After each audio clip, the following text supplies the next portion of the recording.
প্রত্যেক বাড়ির মতো আমার বাড়িতেও এই ডিমের জনপ্রিয়তা কিছু কম নয়।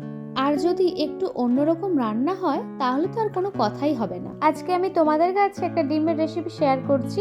প্রথমে একটা বাটিতে 3টে ডিম নিয়েছি, এর মধ্যে দিয়েছি হলুদ গুঁড়ো, লবণ আর গোলমরিচের গুঁড়ো। এবার এই ডিমটিকে ভালো করে ফেটিয়ে তেল ব্রাশ করা একটা বাটিতে এই পুরো ডিমটা ঢেলে নিলাম। এই ডিমটিকে কিছুক্ষণ ধরে মাইক্রো ওভেনে কুক করলাম। সেদ্ধ হওয়ার পর ডিমটিকে ছোট পিস করে কেটে নিলাম। এবার এই ডিমগুলোকে মোটামুটি ভেজে নেব।